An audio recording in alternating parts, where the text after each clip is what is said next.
Hi, yeah, I'm back again to talk about marrying starters or marrying a starter. Who is a starter? A starter is a young man that's eligible for marriage, ready for marriage, but he doesn't have much. Okay? What do I mean by he doesn't have much? I always like to see young men who maybe just finished youth service and then picked up a job.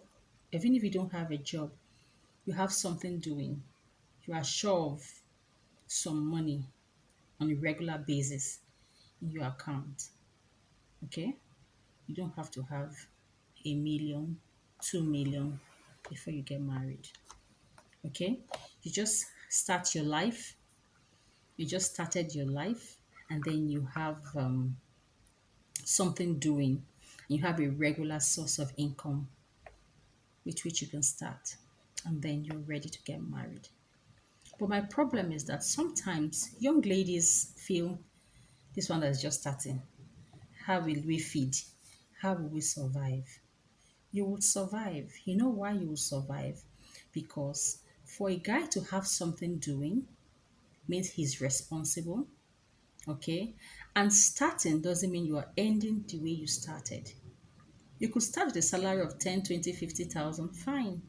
You won't end up your life earning that amount. It means that you have prospects. Okay, someone that is supposed to get married is someone who has something doing and has prospect. Okay, he knows that he needs to go to school. He knows that his salary is small. He has plans on maybe acquiring a skill or two. And then he has prospects to start business, maybe with a partner or something. He has a plan. He has a goal for his life. Okay, that is a marriageable young man. And then, ladies, we like you to look beyond what you see now. Okay, you need to have foresight. Okay, if you're a lady and you don't have foresight, you will be 80 years a maiden. Yes, because most of these young men, there's this saying that behind every successful man, there is a woman. What do you do? The Bible says God makes for men a helpmate suitable for him. So that woman you're going to get married to is supposed to help you prosper, supposed to help you move to the next level of life. So if you are a woman and a lady you want to get married, we call them already made men. You don't need an already made man. You know why? Because if you marry an already made man, you are like one of the furnitures in his home. He can tell you, stand up, sit down. After all, what did you contribute into this marriage? These chairs came here before you, so just leave them there and sit down. If you're not comfortable, make yourself comfortable somehow. But if you start with a young man, both of you buy your first settee. So how are we going to arrange it? We put it here, we put it here. There's this excitement. When you move from your one room to two rooms, from two rooms to a duplex, you see your gradual growth. And that is part of how your love grows. Okay? But then you don't say because I'm married to this woman, you go and fold your hand and the woman has to feed you. No, that's a lazy man. A man that has prospect may not have money cash right now, but he is an asset. An asset in the sense that he has a skill, he has this brain, he has an ambition, he has a goal. Okay, and then ladies, it's easy to find these guys. You know how you find them? They are busy. You may not see the money flowing, but they are busy. They are thinking of one thing or the other.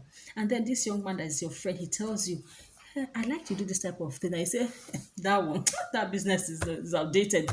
People are not prospering. Another one comes, hey, this business, my friend, go and get a job. My dear, job, JOB, means just over broke. If your salary doesn't come, you are poor. But if you have something doing for yourself, you have the salary coming from here, you have multiple sources of income, even though it hasn't started flowing in, but you have assets, you have things that you have put down. You need to sow before you reap. And if you sow corn, 3 months, the money comes. It may not be much. But if you sow something like a tree, a plant that takes you like years to really mature, and when the fruit starts coming, it is wow. So, ladies, I like you to be able to identify young men who have prospects so that you don't with men waiting for one already made man, because that already made man already has one lady praying for him behind. Trust me. I have a younger brother, and this guy went to finish from a polytechnic actually.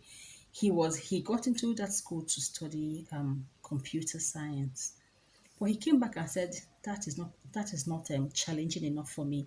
He lost a year and went back to study mechanical engineering. Okay, when he finished from the polytechnic, he was looking for a job, moving thereabout. We were thinking, well, he's settled down now. So when I said, no, I need to have a job first. He had girlfriends, girls were coming to the house, my family, you play. Immediately he got this job, super job, okay? And then within 6 months, he brought this lady. Who's she? We're getting married. You're getting married. When did you meet this girl? He said, I've known this girl for 6 years. We have just been friends for 6 years. And I told her, well, we are friends. If anything works out, fine, but nothing serious, no proposals, nothing. But immediately he got a job. He did what? He proposed. And within 6 months, they got married. What about all those your girlfriends? Those ones are handbags. That's what he called them, handbags. What do you do with a handbag? You're going to a party, you have your handbag. You're going for a show, you have your handbag. But the real wife material, they keep them only to be exposed when they are ready. So you see this guy already made in a good job. You want him to marry. Right? So this lady has been praying for him behind the scenes. So ladies, we also have what is called marriageable men and loafers. There are some men, they don't have a job, they don't have plans. They use all the money they have to buy the best shoes and the best clothes. You see them looking yoppy, yoppy, yoppy. They have nothing. Those are the kind of guys who deceive you. They come in their friends' vehicles and you see them, wow, that guy proposed to me. Perhaps he lives in his car. Because I actually met one of them here in Abuja. I was going somewhere and I needed to take a cab because I don't know the way around town. Okay, so this guy agreed to carry me. We discussed the price and he went to the boot. I said, I need to see the boot of this car because I don't enter vehicles without seeing the boots of the car. The guy opened the boot and I saw his bathing bucket, I saw his shoes, I saw his clothes, everything. He talked in a posh car. So I asked him, what was all this? He said, I actually live in my car. There's nothing wrong with that if you live in your car. But if you do that and you deceive ladies, you are posh when you don't have anything. So that's why you need to know these people, know them. You need to know. Maybe he's struggling, wanting to make ends meet. So he's living in his car, so he can do maybe Uber or something. That's fine. But if he's doing that just purposely to deceive you, because I have many of them who have told me that, yes, this guy said he has a container coming in and he just needed 500,000. They pick up these girls working hard, and the girls are thinking, oh, maybe this guy will marry me. Let me invest in his business. He takes the 500,000, the container never comes. After 3 months, he tells you again, no, it's just remaining like another 250, this, that. You give him 250, at the end of the day, you don't see him anymore. He goes to the other side of town and picks the next willing lady. So you need to be very cautious. Okay, most of all, you have to be prayerful. Or some people say, "Ekpele na fuzo."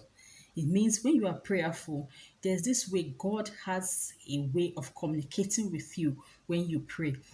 So when you are praying sincerely, asking God for a life partner, the man is praying sincerely, asking God for his life partner. When you meet, God is awesome. He will make you know this is her or this is him. And then you pray, you meet each other, you discuss. My take is that starters are actually good for marriage. Okay. Now, starters with goal, with ambition, you know, with plan. Those ones are good to start life with. I think I can stop here now. Okay? Talk again some other time. Don't forget to like my video, share, subscribe. Yeah, I'm available for counseling. I'm available for speaking engagements. So